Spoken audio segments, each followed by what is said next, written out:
Global Typhoon, Chairman TV. Weather update. Helping homeless people. Please subscribe.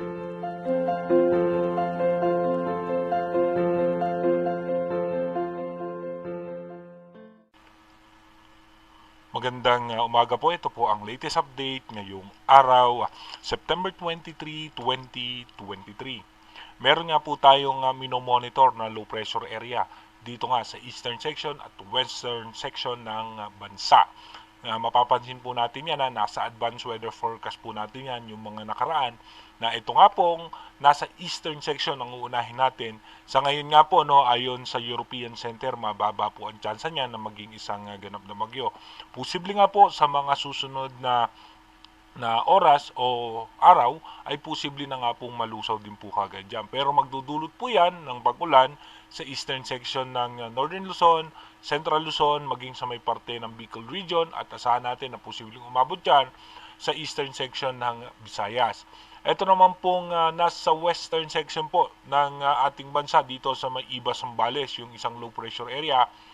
Dito po, as of now, mababa po ang tsansa niya na maging bagyo. Posible nga po mag-intensify ito into tropical depression kapag ito nga po andito na sa may malapit sa may parte ng Vietnam. Pero magdudulot pa rin po ito ng mga pag-ulan sa bansa.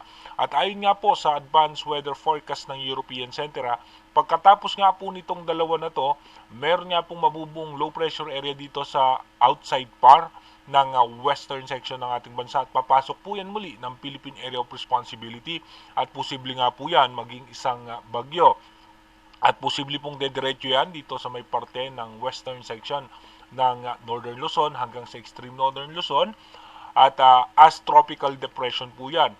Pero may mga oras po na posibleng mag-downgrade po yan into low pressure area at mag-re-intensify hanggang posibleng ang umabot yan hanggang sa tropical storm category at yan ay magre-recurve muli patungo naman sa may Vietnam ulit. At yung isa pa na posibleng sama ng panahon na papasok sa ating Philippine Area of Responsibility, posibleng nga po yan maging tropical depression or mahinang bagyo kapag andito na yan sa may parte ng eastern section ng Central Luzon.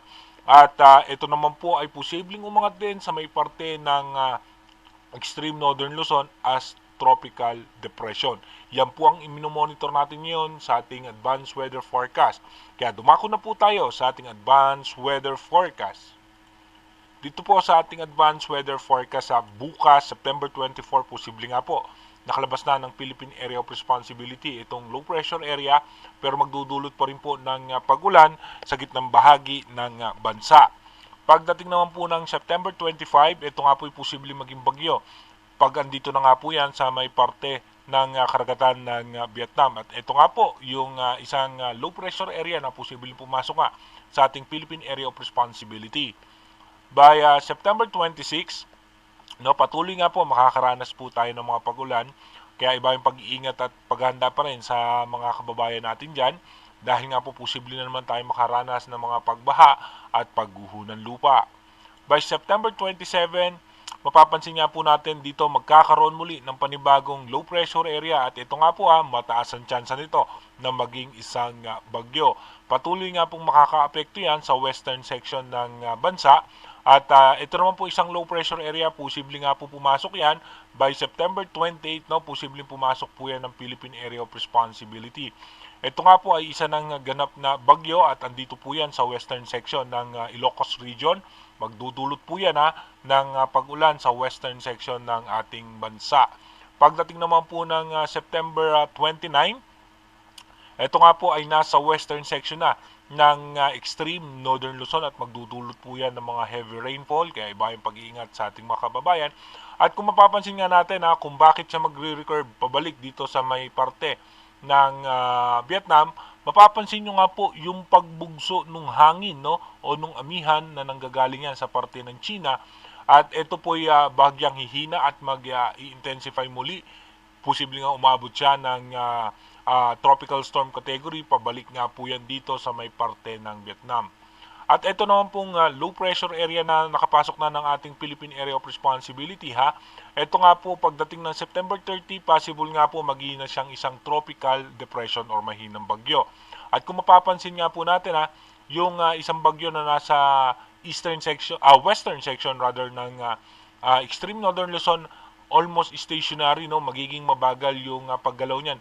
Dahil nga po may pagbugso ng hangin dito na ito nga po yung sa southwest monsoon at yung pagbugso ng hangin naman dito sa northeast monsoon at nung easterlies, mapapansin natin halos nagtutulakan nga po yung dalawang hangin kaya mabagal yung pagkilos, halos naiiwan dito sa gitna itong posibleng bagyo.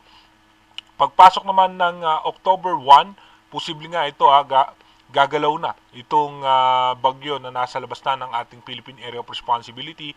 At kung mapapansin naman natin yung isang bagyo, yung possible isang tropical depression na nasa eastern section na yan ng Tugigaraw, malaki nga po yung kanyang diametro at magdudulot po yan ng pag-ulan sa halos sa buong bansa. By October 2, asahan po natin yan na dito nga po yan posibleng dumiretso sa may parte ng extreme northern Luzon.